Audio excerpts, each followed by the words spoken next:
In today's lesson, we're going to be looking at interrupts, the ISR, and their role within the fetch, decode, and execute cycle. Let's have a look at some of our keywords from the previous lesson. We've got paging, segmentation, and virtual memory. Now remember that paging and segmentation are ways of the processor dealing with memory. This is how we can store memory. We can either store them in pages, where each page is stored in 4 kilobyte pages, or segments in logical structures. Remember the 8 different roles of the operating system, managing the processor and interrupts, and this is what today's lesson is going to focus on. Last lesson we looked at memory management, including paging, segmentation, and virtual memory. We've also looked at external devices and device drivers, and input and output devices, the fact that it provides a platform, utilities and applications programs, the file management it provides, user interface, networking and security.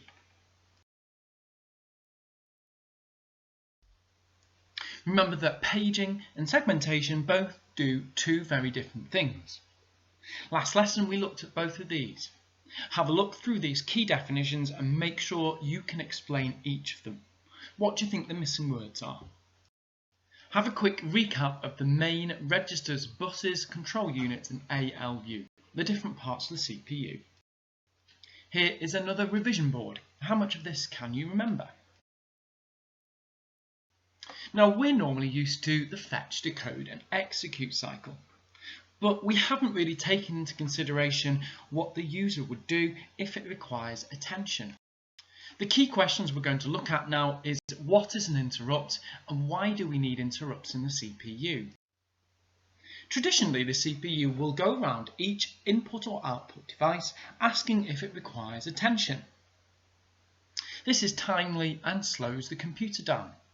This is called polling, going around every user individually and checking. Instead, interrupts were developed to solve this problem.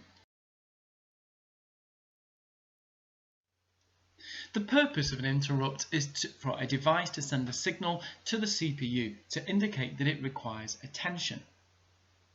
It's the control bus that's going to actually send the interrupt.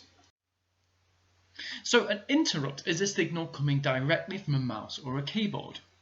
This may cause the CPU to stop processing what it's doing and deal with the new requests. For example, if an input signal is coming from a user, the CPU will carry out what is called an interrupt service routine, known as an ISR. The processor would continue its fetch, decode and execute cycle, but at the end of an execute it would check to see if there's an interrupt.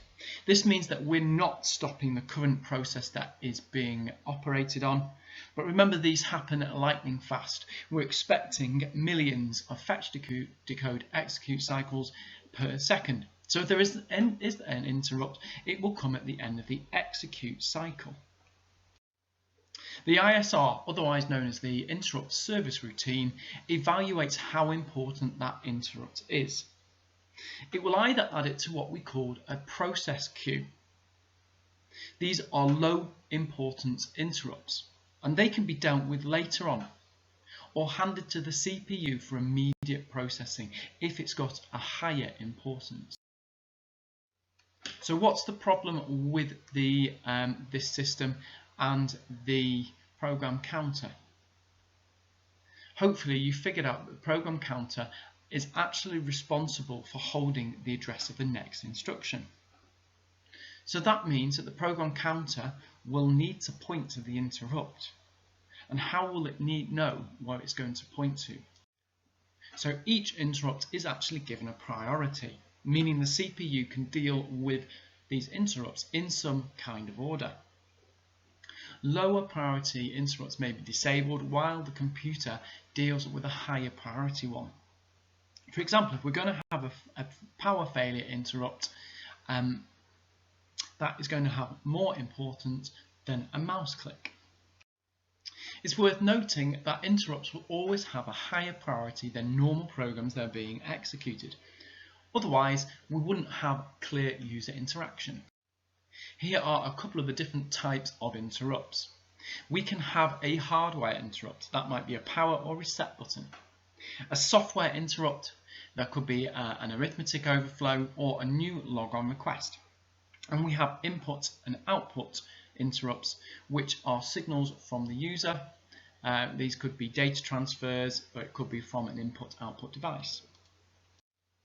Here's an abstracted view of the CPU. You can see we have a program executing. We've got our instructions in the middle with our opcodes and operands. A series of registers are currently holding a program that is in operation. The current instruction register is holding the instruction that is currently being executed. If you were to look at our binary table, you'd be able to figure out the instructions. The program counter is holding the instruction of the next instruction that needs to be executed. You can see that's a load instruction. The memory address register is holding the address of the location of the next instruction, and the memory data register is holding some data. We also have a clock. So if we suddenly receive an interrupt, the value of the interrupt will be stored in a different register, the interrupt register. These are, remember, a small amount of memory located inside the CPU. And an interrupt really is just a simple program with its own fetch, decode and execute instructions. If we handle an interrupt, this is, remember, going to take priority. That means that all these registers will need to be used. Now, if we're in the middle of processing, and you can see all our registers are full, we're going to want to resume processing at some point when the interrupt is finished. So we need to save all these details, and we save them in a stack. The values which are stored of the current program in operation are pushed into a stack. A stack is just some memory in RAM that we can hold this data until we need it again. Remember how we use push and pop in Python when we're using arrays? Well, it's exactly the same here. Push is when we put something into the array, and pop is when we remove it. Once the interrupt has been finished, we can pop the value from the stack and place it back into the CPU so processing can continue.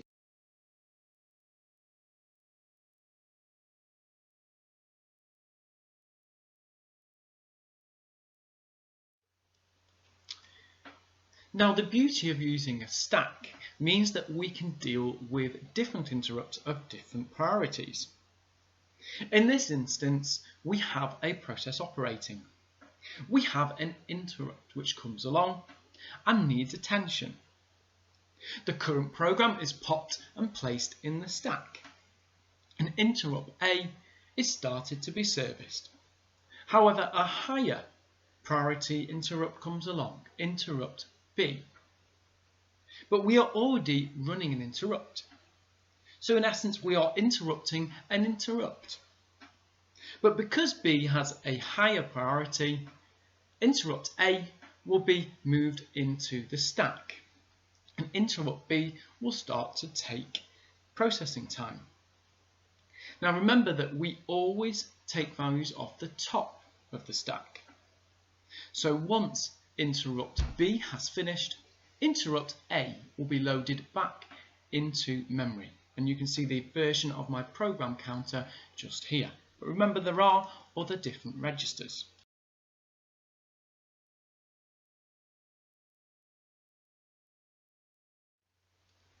In this example, we're running a process. An interrupt comes along, which is interrupt A. The current processes are moved into the stack, remember held in RAM, and the program continues. However, interrupt B comes along, but interrupt B doesn't have a higher priority as A. So instead of removing A, interrupt B gets placed on the top of the stack. Once interrupt A has completed, interrupt B will take over the processing time of the CPU. Think of it like this. If a computer is stuck and you can't resolve it, you know that you could press Ctrl-Alt-Delete and you could get the task menu. This is the highest type of priority apart from pressing the power button. Without the interrupt sequence and using a stack, this would not be possible. Here's a quick visualized representation of the process. Pause the video and try and consider what this is showing. So in summary, an interrupt sends a signal to the processor indicating that a device or signal needs attending to. The ISR is the service routine which deals with the interrupt once it's been called. Depending on the type of interrupt and its priority, the routine will be called to service it. If an interrupt is a lower or equal priority to the current process, then that current process continues. If it's a higher priority, then the CPU will finish its current FDE cycle and push the contents of the CPU registers into the stack. Then the interrupt can take control of the processing, and when this has finished, the stack will return the previous processing values into the CPU. Try to order these in the correct order in a diagram. Pause the video and complete this task. Here are the answers. Did you get them correct? Please try the exam questions linked to this topic.